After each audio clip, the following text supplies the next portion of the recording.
Thank you, ladies and gentlemen. I'm Babu Owino, Member of Parliament for Embakasi East constituency.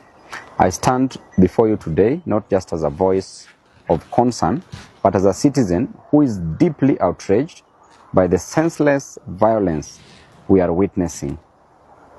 The recent attacks by goons on innocent people are not just cowardly. They are a direct assault on the values we hold dear as a society: the value of peace, value of dignity, and justice. Let me be clear today with what is happening in Nairobi at the CBD. There is no place for violence in a civilized society. No ideology, no agenda, no grievance justifies raising a hand against another human being. These goons, these thugs are not heroes. They are criminals and they must be treated as such. We cannot and will not remain silent when our fellow citizens are beaten, harassed, and intimidated. Silence in the face of such brutality is complicity.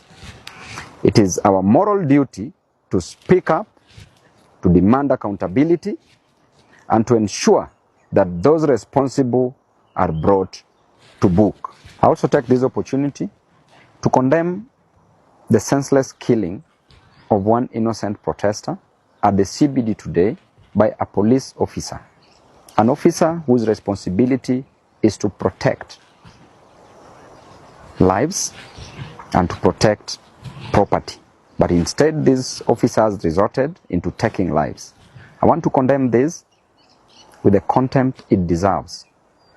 And I want to warn this officer, having known very well what is happening in this country, that his own boss is going to be charged for murder. How can you move further to kill an innocent protester whose only mistake is to go on the street to protest against the death of one of their own, the death of one Albert Ojwang, who was senselessly killed too in the hands of the police officers?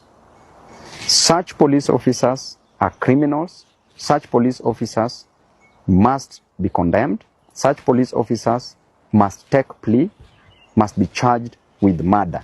And we are waiting, we are seeing your actions, and at the right time, we will also act. To the governor of Nairobi, Johnson Sakaja, your actions today do not make you strong. Hurting others does not give you power. It reveals your weakness. It reveals your fear. It reveals your utter lack of respect for the rule of law. And we will not allow fear to win. I want to tell you clearly that you've hurt so many people, but the goons that you've hired today at the CBD to hurt people during demonstrations, and we will not take it lightly. To the victims and families, you are not alone. We see you, we stand with you, and we will continue to fight for a society where everyone can live without fear, regardless of their background, beliefs, and opinions.